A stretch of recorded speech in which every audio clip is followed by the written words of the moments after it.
Es el único día que nosotros celebramos que Jesús resucitó. Nosotros celebramos que Jesús resucitó todos los días, pero especialmente cuando nos reunimos lo hacemos como familia. Amén. Nosotros sabemos que no adoramos únicamente a Dios en este día por el sacrificio de Cristo Jesús, sino que lo adoramos todos los días y cada vez que tenemos oportunidad nos reunimos y confraternizamos y damos gracias a Dios en familia por el sacrificio de Cristo Jesús en la cruz del Calvario. Amén. La palabra del Señor nos dice en Apocalipsis que el Cordero de Dios dice ha sido inmolado desde antes de la fundación del mundo. Amén. Cuando hablamos de antes de la fundación del mundo, yo creo que la palabra del Señor está hablando al tiempo cuando no había nada, cuando no habían bases de la tierra, cuando los cielos no estaban, cuando, como dice Job, cuando Dios trazaba con un cordel, dice, la tierra y ponía sus puntos cardinales. En ese tiempo, creo que a ese tiempo se refiere cuando la palabra del Señor dice que el Cordero de Dios inmolado desde antes de la fundación del mundo. Amén. Y eso es un pasaje que realmente lo encontramos en Apocalipsis 13, 18. Y en Apocalipsis 13, 18, aunque nos está hablando de esta bestia que sube del mar y esta bestia a los cuales los moradores de la tierra, dice la palabra del Señor, que lo van a adorar, nos habla de estos personajes y dice que la adoran los que moran en la tierra, cuyos nombres, dice, no han sido escritos desde la fundación del mundo en el libro de la vida del Cordero que fue inmolado. Bueno, acá está hablando, del nombre del libro de la vida que está escrito de nosotros desde la fundación del mundo, dice. Pero sí nos habla del Cordero. ¿13 qué? 13:8. Pero sí nos habla del Cordero que fue inmolado por nosotros. Inmolado quiere decir aquel Cordero que dio su vida, que murió por nosotros. Y si Cristo Jesús, si el Cordero que fue presentado como sacrificio se hubiese quedado en la tumba, o si se queda en la tumba, no hay ninguna esperanza para nosotros. Amén. Usted y yo sabemos que gracias a la resurrección, a la muerte, pero a la resurrección de Cristo Jesús, usted hoy y yo tenemos salvación. Amén. Tenemos perdón de nuestros pecados, tenemos un acceso, tenemos una entrada para que Dios nos pueda ver hoy en día y nos pueda tomar por dignos de aquella salvación que no merecíamos. Sin embargo, Dios en su misericordia lo ha preparado para nosotros. Ahora, voy a hablar en esta mañana acerca de la resurrección de Jesucristo y los beneficios que trae a nuestra vida. Y tenemos 4 evangelistas que nos dan el relato acerca de las últimas horas de Jesús en la tierra, acerca de cómo fue su traición, cómo fue la cena, la última cena, cómo fue cuando él lo llevan ante Pilato para ser interrogado, cómo le hacen el juicio, al final cómo él muere en la cruz, pero más importante, cómo él resucita. Vamos a tomar en esta mañana el libro de Mateo 26.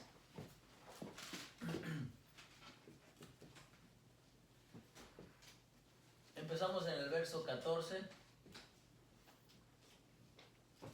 y terminamos en el verso 75. Casi, no sé si usted ha leído completamente este pasaje, pero creo que hoy es un buen día para leerlo, ya que se dieron cuenta, cantamos un poco menos que la vez pasada.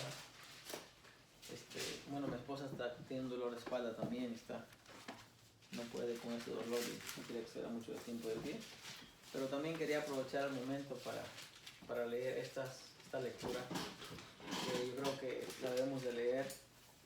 Si no la ha leído completa, hoy es un buen día para leerlo completo. Y yo creo que mientras vamos a ir leyendo, vamos a ir entendiendo, comprendiendo muchas cosas acerca de los últimos días de Jesús, o las últimas horas, pero especialmente acerca de su muerte y su resurrección. Lo que antecede a este pasaje es el hecho de que una mujer llega y unge los pies de Jesús con perfume. Y dice el verso 14 de Mateo 26, en el nombre del Padre, del Hijo y del Espíritu Santo. Amén. Entonces uno de los 12, que se llamaba Judas Iscariote, fue a los principales sacerdotes. Ustedes, por favor. Les dijo, y yo os entregaré. Y ellos le asignaron 30 piezas de plata. Y desde entonces buscaba oportunidad para entregarle. El 17. El primer día de la fiesta de los panes sin levadura, vinieron los discípulos a Jesús, diciéndole, ¿dónde quieres que preparemos para que comas la Pascua? Y él le dijo, id a la ciudad a cierto hombre y decidle, el maestro dice, mi tiempo está cerca, en tu casa celebraré la Pascua con mis discípulos. Y los discípulos hicieron como Jesús le mandó y prepararon la Pascua. Cuando llegó la noche, se sentó a la mesa con los 12.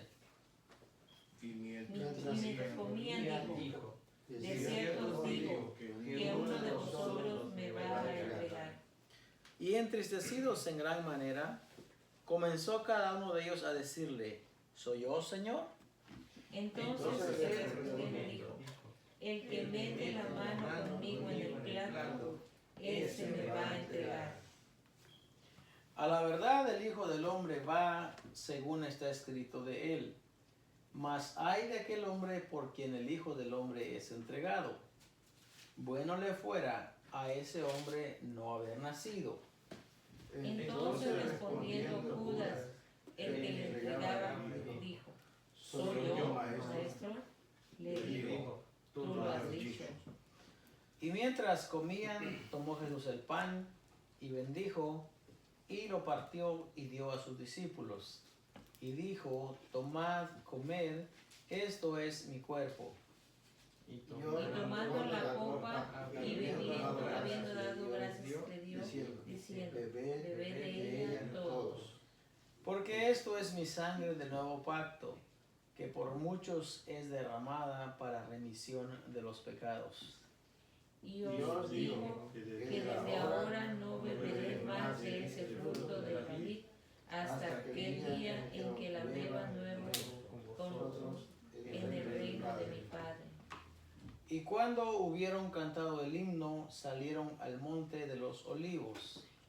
Entonces Jesús les dijo, todos vosotros os escandalizaréis de mí esta noche, porque escrito está, heriré al pastor y las ovejas del rebaño serán dispersadas. Pero después que haya resucitado, iré delante de vosotros a Galilea. Respondiendo Pedro, le dijo, aunque todos se escandalicen de ti, yo nunca me escandalizaré. Y Jesús le dijo, de cierto te digo que esta noche, antes que el gallo cante, me negarás 3 veces. Pedro le dijo, aunque me sea necesario morir contigo, no te negaré. Y todos los discípulos dijeron lo mismo. Entonces llegó Jesús con ellos a un lugar que se llama Getsemaní y dijo a sus discípulos, sentaos aquí entre tanto que voy allí y oro. Y tomando a Pedro y a los 2 hijos de Zebedeo, comenzó a entristecerse y angustiarse en gran manera. Entonces Jesús les dijo, mi alma está muy triste hasta la muerte. quedaos aquí y velad conmigo. Yendo un poco adelante, se postró sobre su rostro orando y diciendo: Padre mío, si es posible, pase de mí esta copa, pero no sea como yo quiero, sino como tú. Vino luego a sus discípulos y los halló durmiendo, y dijo a Pedro: ¿Así que no habéis podido velar conmigo una hora? Velad y orad, para que no entréis en tentación. El espíritu a la verdad está dispuesto, pero la carne es débil.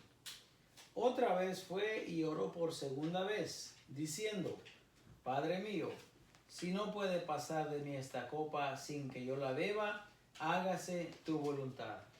Vino otra vez y los halló durmiendo, porque los ojos de ellos estaban cargados de sueño. Y dejándolos, se fue de nuevo y oró por tercera vez, diciendo las mismas palabras.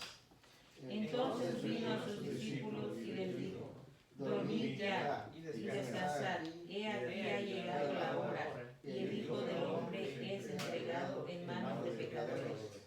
Levantaos, vamos, ved, se acerca el que me entrega.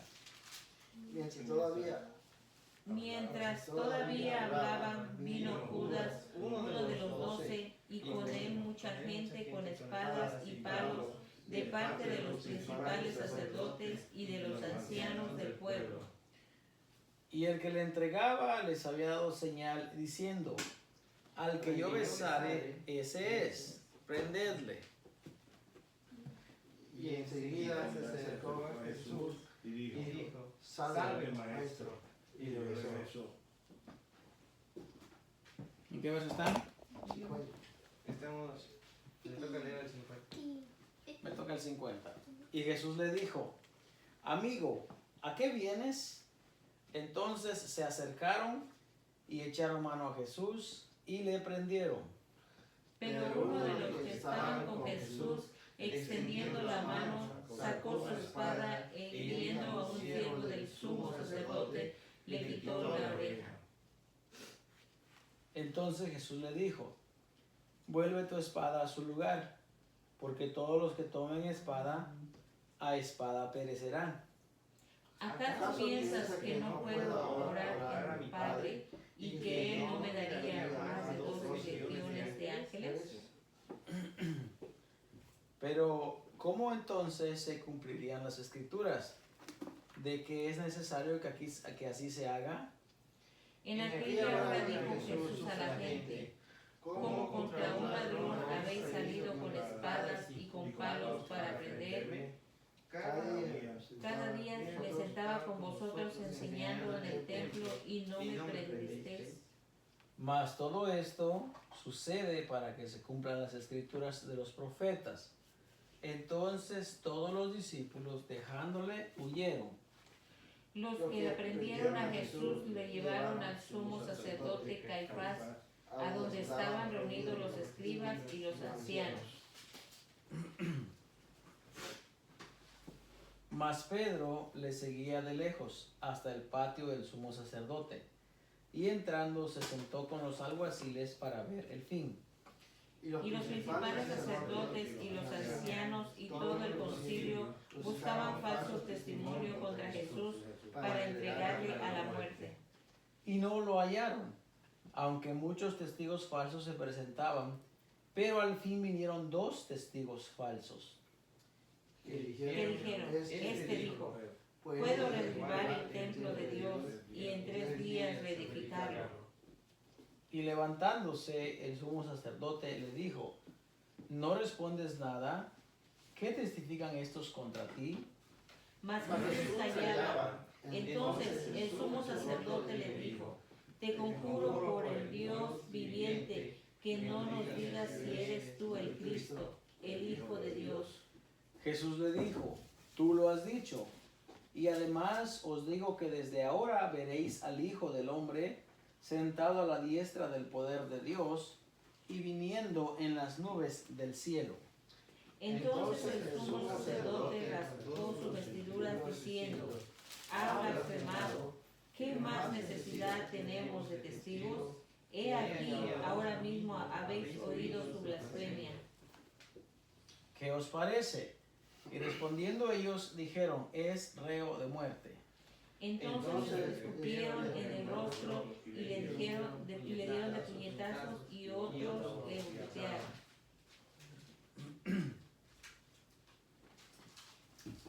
Diciendo, profetízanos, Cristo, ¿quién es el que te golpeó? Pedro estaba sentado fuera del patio y se acercó una criada diciendo, ¿tú también estabas con Jesús el Galileo?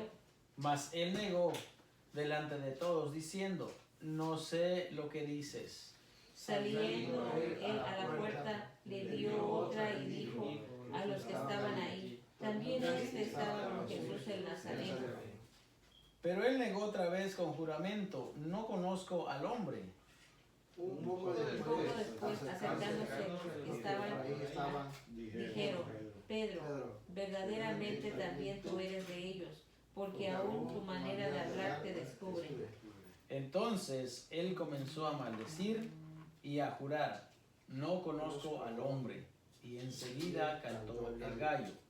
Entonces Pedro se acordó de las palabras de Jesús que le había dicho, antes que cante el gallo, me negarás 3 veces, y saliendo fuera lloró amargamente. Amén.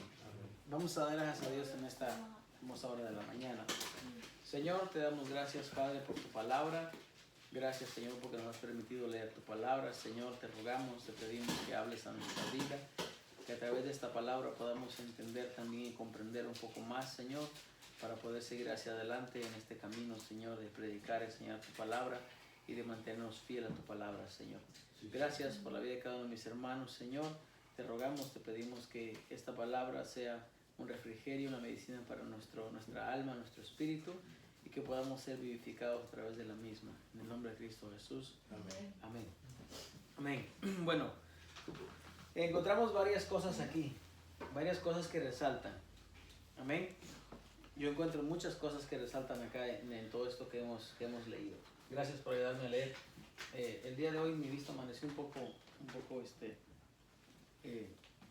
más apañada que de costumbre y no, creo que no es normal, creo que no he dormido bien. Pero voy a dormir mejor esta semana, creo, si Dios permite.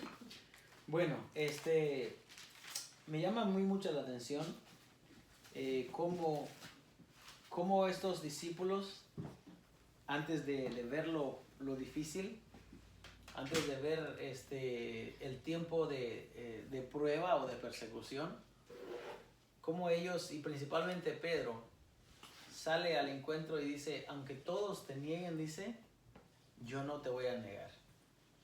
Y dice, aunque todos se avergüencen de ti, yo no lo voy a hacer. Y dice, si es posible, dice, yo iré contigo hasta la muerte. Piense en eso. ¿Cuál es el carácter o cuál es la postura del apóstol Pedro? Porque también nos dice que también los demás discípulos dijeron lo mismo. Pero la responsabilidad cae sobre Pedro. ¿Sabe por qué sobre Pedro? Porque Pedro era el líder. Pedro era el que sobresalía de entre todos los apóstoles. Muchos creen y dicen que Pedro era el mayor.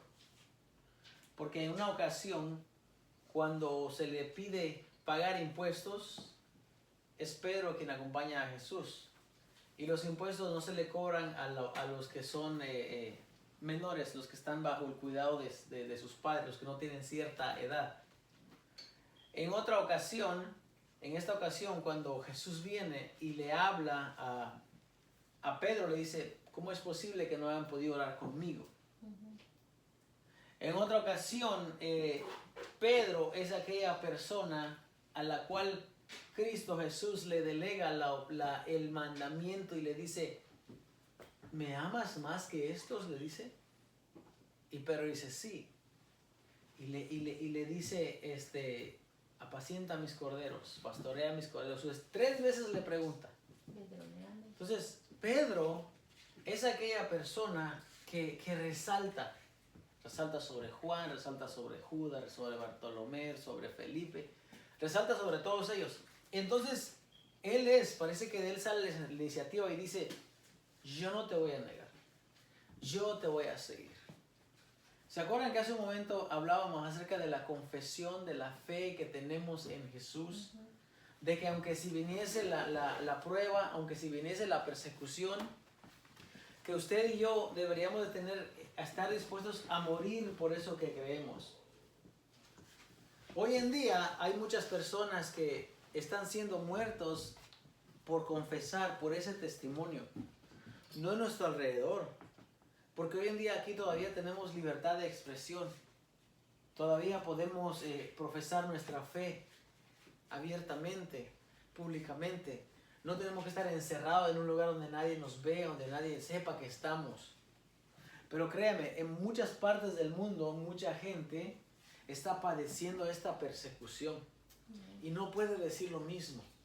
No tiene esa libertad de poder expresar su fe. En muchos lugares, en México de hecho, hay varios lugares donde las comunidades son tan dadas a las tradiciones, a las costumbres, que si una persona se convierte al evangelio, ya no es compatible con su manera de ellos de creer, de pensar. Entonces los obligan, los expulsan, los maltratan, los echan de allí, los torturan, le hacen toda clase de maldad contra ellos. Muchos incluso pierden la vida porque no pueden profesar su fe. No pueden enseñar que han recibido esa fe de creer en el Hijo de Dios.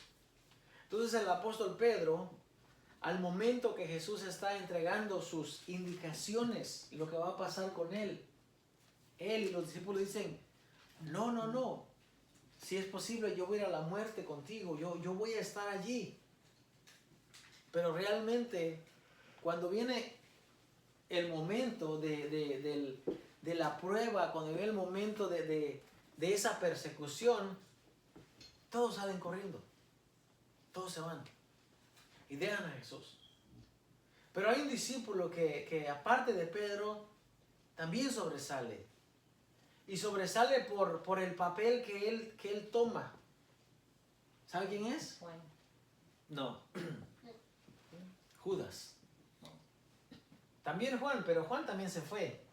Aunque después dice la palabra del Señor que él volvió cuando él ya estaba en la cruz y que él estaba allí. Pero eso fue después del juicio. En el juicio dice que todos se fueron y se quedó solo. Una pregunta. Mande. No era Pedro, bueno, aquí ahorita que leímos, yo tenía entendido que Pedro había sido el que supuestamente había herido o le había cortado la oreja al oficial. Pero aquí no dice. Sí, ahí dice que fue Pedro. ¿Pedro? Ahí dice que fue Pedro. Lo leímos y no nos dimos cuenta. Pues yo lo leí, pero no. Sí, está ahí ¿Sí? es Pedro. Oh, Pedro le dice el que le corta a Malco. Malco se llama el siervo del sumo sacerdote. Pedro está ahí. Claro, cuando es en la turba o en el alboroto, los discípulos están allí. Pero acordémonos que la guardia del templo viene a traer a Jesús, no a los demás. A los demás no les interesa. Ellos quieren a Jesús. Entonces, Pedro traía una espada. Porque anteriormente Jesús les había dicho, si alguien no tiene una espada, vaya y cómprese una. Sí, dijo, si alguien no tiene una espada, venda su capa, dice, y cómprese una. Entonces, el otro apóstol, el otro discípulo que sobresale es Judas. Judas sobresale porque va a tomar un papel. Va a tomar un papel demasiado. Mucha gente diría demasiado, pero mucho, muy importante. Porque si bien Jesús enseñaba en las plazas y en el templo, como él dijo, salen contra mí como un ladrón. Sin embargo, yo he estado enseñando en las plazas y en el templo y no me prendisteis de día. Era necesario que alguien apuntara, que alguien señalara quién era aquel. Porque ¿cómo se alumbraban las personas en aquel tiempo? No había luz eléctrica. Se alumbraban con antorchas. Se alumbraban con estas antorchas de mano, de madera, de leña o de no había gasolina, pero habían otros elementos que servían para conservar para combustible.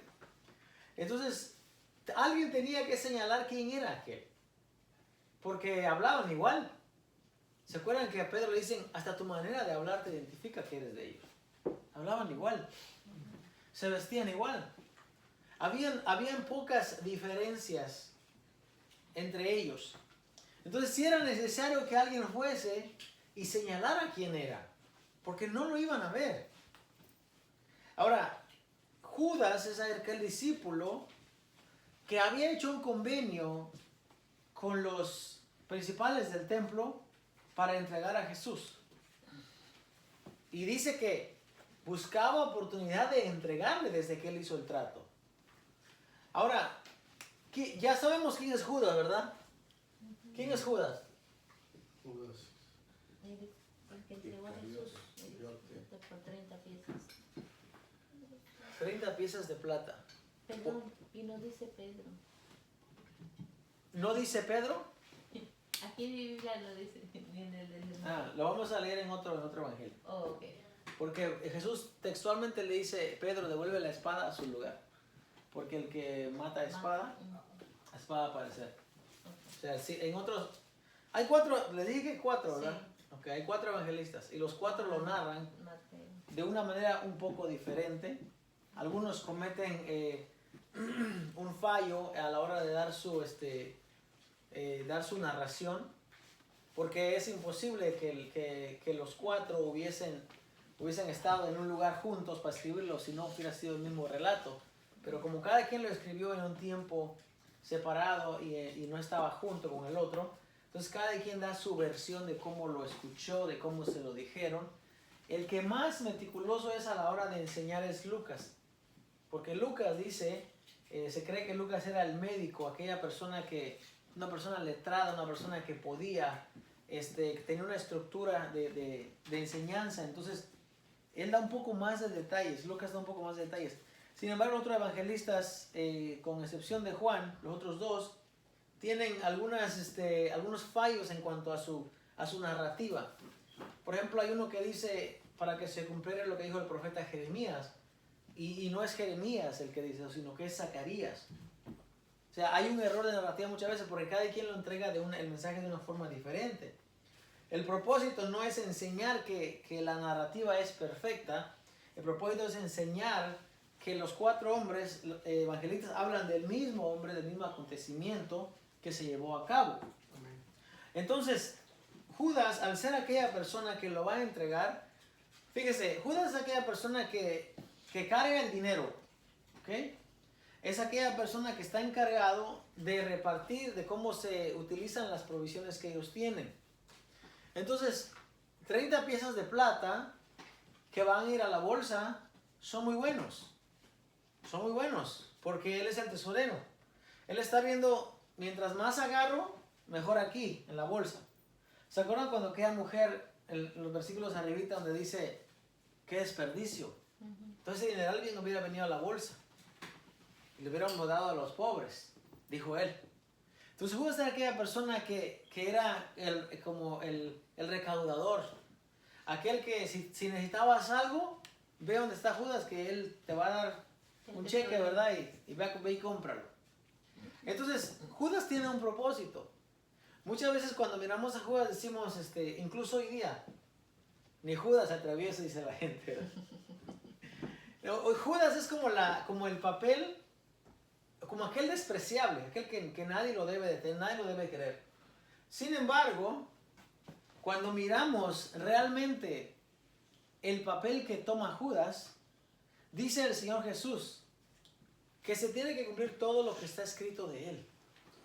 Judas es necesario, es una pieza muy importante, porque el libro de los Salmos habla acerca, cuando el salmista David dice, mi criado fiel, dice, aquel en que yo me apoyaba, me ha traicionado. Y Judas no era cualquier persona. Dice la palabra del Señor que él comía con Jesús, metía la mano, dice, en el plato con Jesús. Era aquella persona, incluso cuando vienen a prenderlo, Judas le dice amigo, perdón, Jesús le dice amigo. Amigo.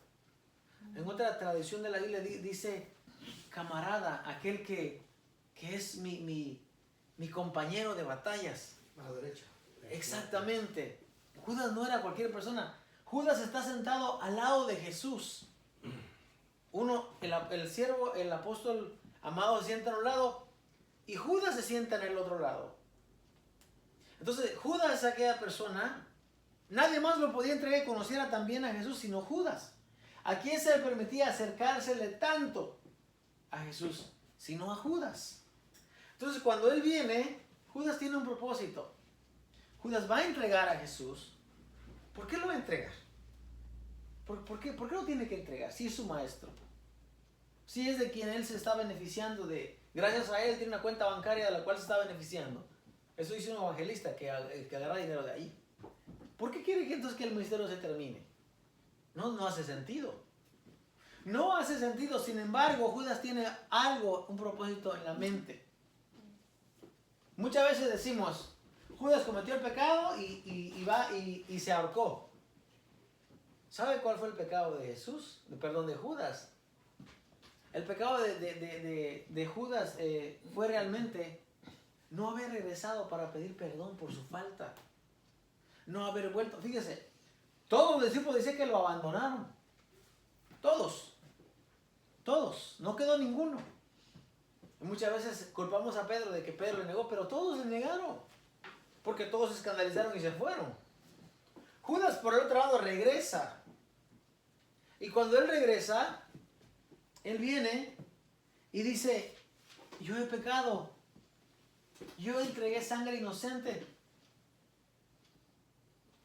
Cuando el momento en que Judas se da cuenta de su pecado, es cuando él miró que aquella persona no se defendió. Como dice Isaías 53, como cordero fue llevado al matadero. Aquella persona enmudeció y no abrió su boca. Judas estaba esperando un momento en el que ese maestro diese una señal y diese una palabra.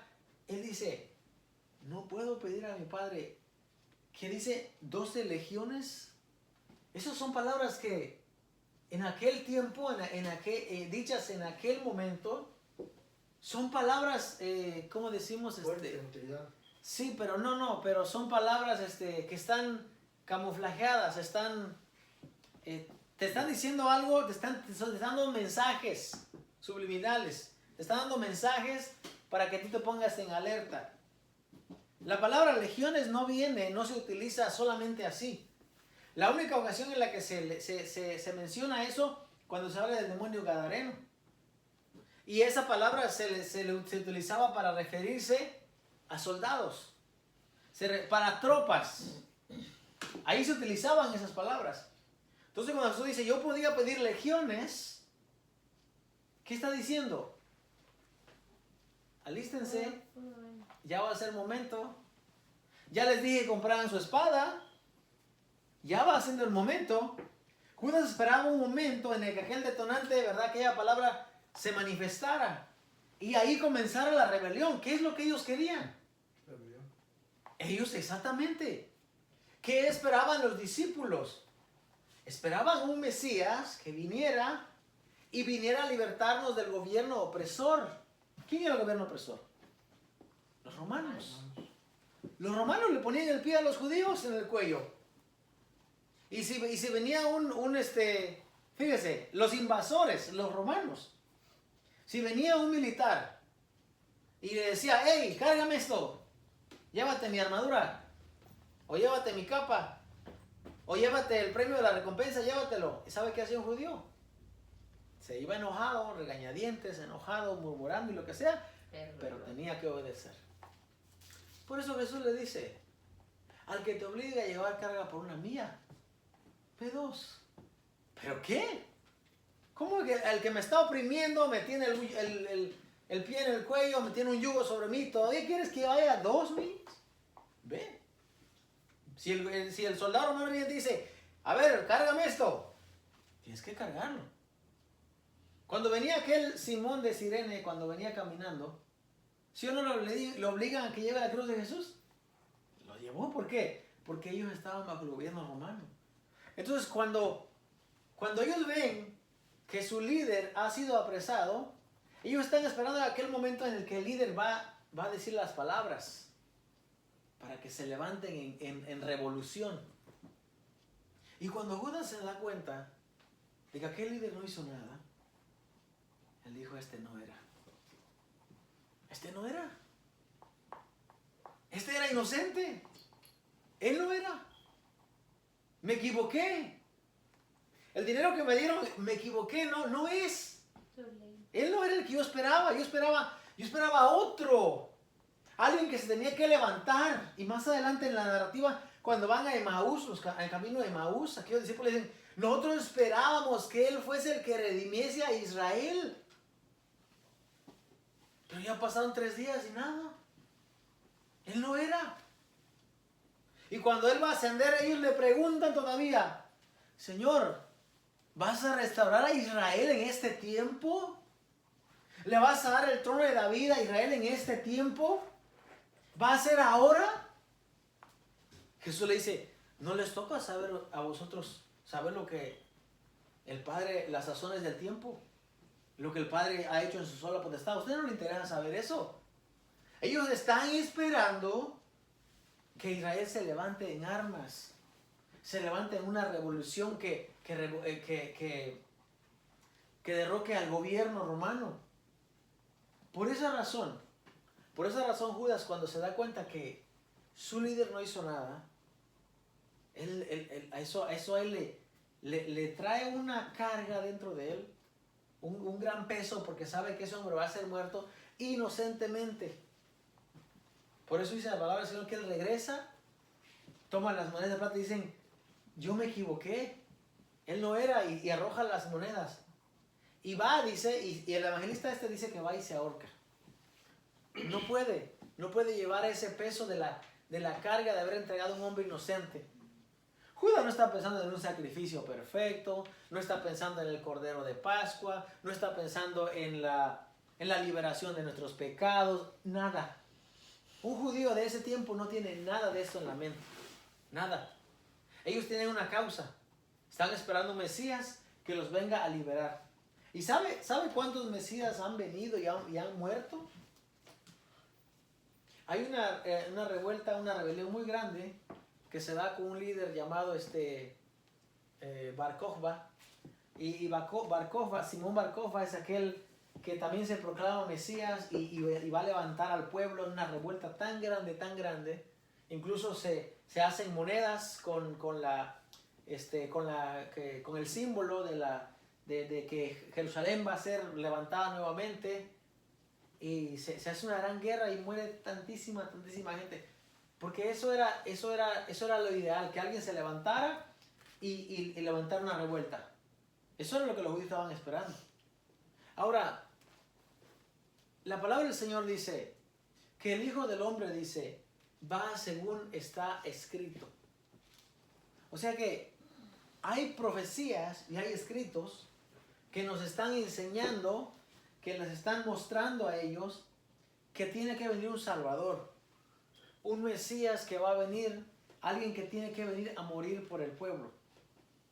Hace un momento decía, antes de la muerte de aquel Cordero perfecto, se hacían holocaustos, se hacían sacrificios. Y eso dice que cubría, pero no quitaba. Cubría el pecado, la transgresión que aquel individuo haya hecho. Lo cubría temporalmente. Y la gente era acepta delante de Dios a través de la fe en ese sacrificio. A través de la fe que ellos tenían en ese sacrificio. Pero dice la palabra del Señor que no podía quitar la sangre de los machos cabríos y hebreos. No puede eliminar el pecado. Sin embargo, la sangre del Cordero perfecto que fue inmolado por usted y por mí, sí nos puede limpiar de nuestras culpas hoy en día. ¿Y por qué tenía que ser Él? Porque tenía que ser uno que nos pudiera redimir. Cuando leemos el libro de Ruth, aquella persona, el único que podía redimir a aquella persona era alguien que viniese de la misma familia. Alguien que lo pudiera redimir tenía que venir de la misma línea de sangre. Ahora nosotros, la humanidad, para que alguien nos redimiera tenía que ser semejante, dice la palabra del Señor, a nosotros. Semejante a nosotros. Jesús tuvo los padecimientos de usted y de mí. Jesús también caminó largas jornadas y también se cansó, también le dolieron los pies, también le dolió la espalda. Nos dice la palabra del Señor que Jesús era un líder ejemplar. Jesús también trabajaba para sus padres. También ayudaba a sus padres. Incluso estando en la cruz, cuando él ya no podía más seguir con el cuidado de su madre, le delega esa responsabilidad a su discípulo amado. Un maestro podía hacer eso.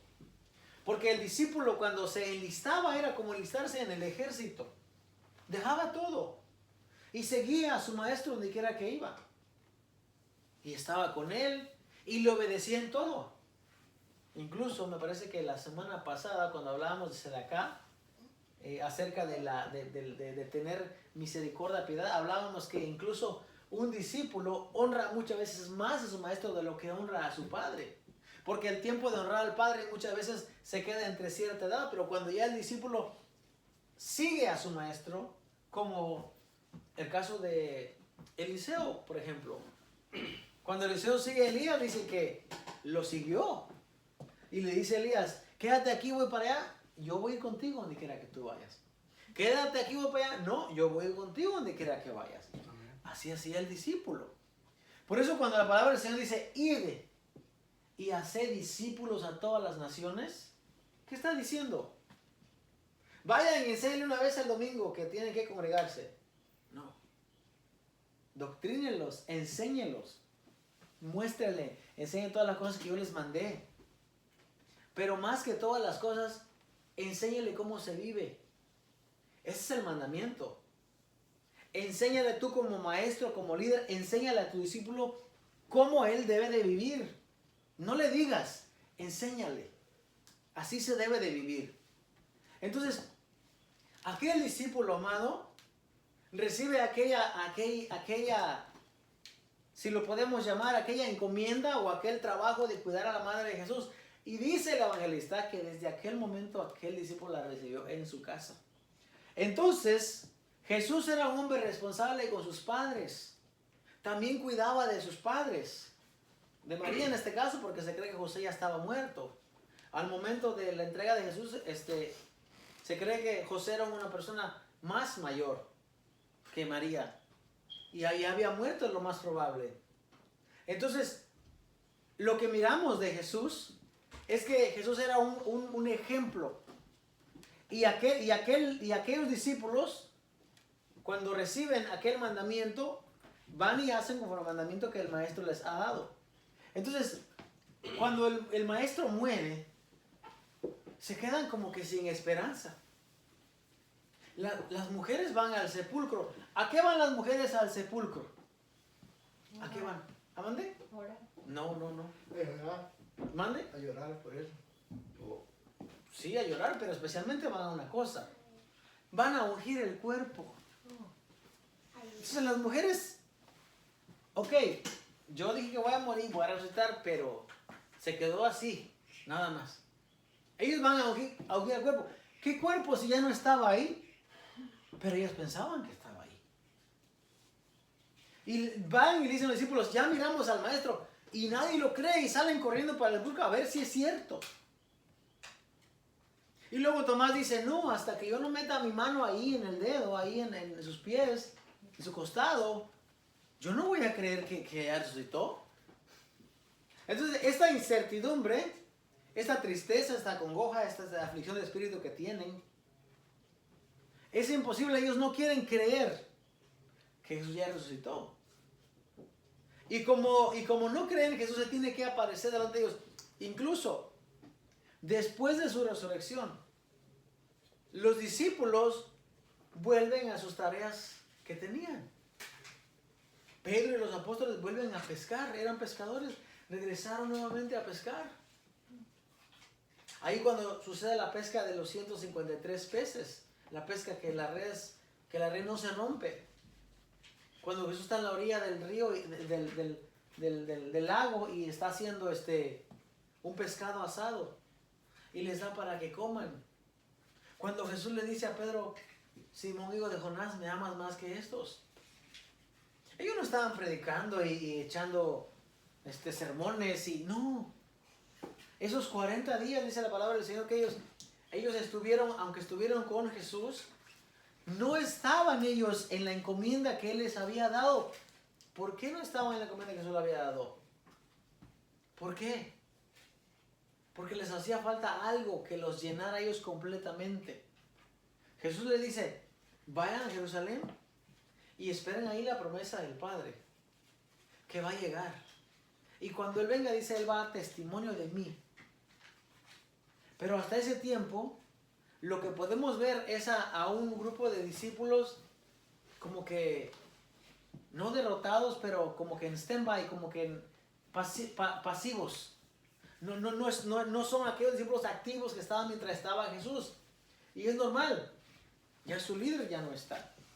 Ahora, Jesús no se apareció a todo el pueblo de Israel. No. Se apareció a más de 500, dice el apóstol Pablo, a la vez, y a muchos discípulos, pero no a todo el mundo en general. Entonces, el ministerio de Jesús se basó desde los 30 años hasta el día de su muerte.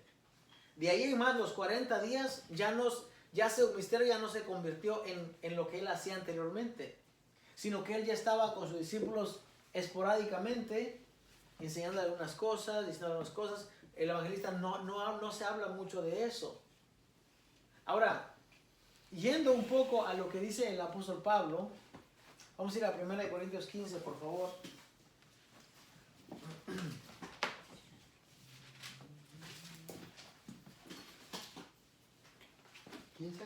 15.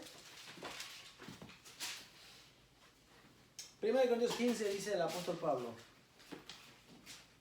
además os declaro, hermanos, el evangelio que os he predicado, el cual también recibisteis, en el cual también perseveráis, por el cual asimismo, si retenéis la palabra que os he predicado, sois salvos, si no, creísteis en vano.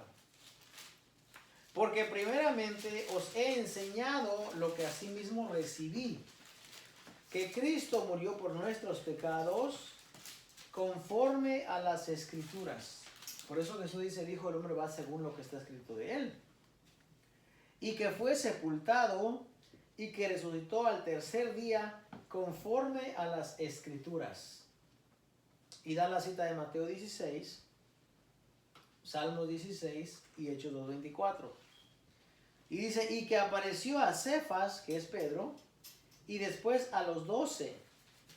Después apareció a más de 500 hermanos a la vez, de los cuales muchos viven aún y otros ya duermen. Y en un paréntesis ahí, eso quiere decir que para el tiempo que el apóstol Pablo está escribiendo, había muchos testigos que habían visto, testigos oculares de la resurrección de Cristo. Muchos todavía estaban vivos, dice, y otros ya habían muerto. Después apareció a Jacobo, dice, o a Santiago. Después a todos los apóstoles.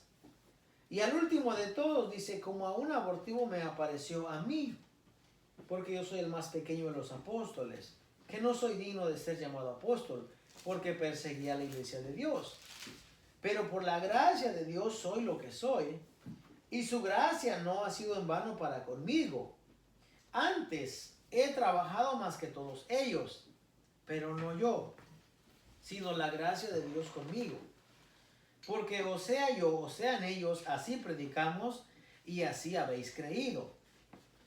Pero si se predica de Cristo que resucitó de los muertos, ¿cómo dicen algunos entre vosotros que no hay resurrección de muertos? Porque si no hay resurrección de muertos, tampoco Cristo resucitó. Y si Cristo no resucitó, vana es entonces nuestra predicación, vana es también vuestra fe. Y somos hallados falsos testigos de Dios porque hemos testificado de Dios que Él resucitó a Cristo, al cual no resucitó, si en verdad los muertos no resucitan. Porque si los muertos no resucitan, tampoco Cristo resucitó. Y si Cristo no resucitó, vuestra fe es vana, aún estáis en vuestros pecados. Vamos a hacer un alto allí. El apóstol Pablo entonces nos está diciendo a nosotros, bueno, más directamente a la iglesia de Corintios, que si Cristo se hubiese quedado en la tumba y no hubiese habido destrucción, dice que tampoco nosotros tuviésemos perdón de nuestros pecados. Estaríamos muertos, como dice el apóstol Pablo, en aquel tiempo estabais muertos en vuestros delitos y pecados. De la misma manera siguiésemos hoy en día. Sin embargo, el apóstol Pablo nos enseña, y es un testimonio, no solamente de él, sino de muchos hermanos que en el tiempo del apóstol Pablo estaban vivos todavía, habían visto a Jesús con sus ojos, a Jesús resucitado.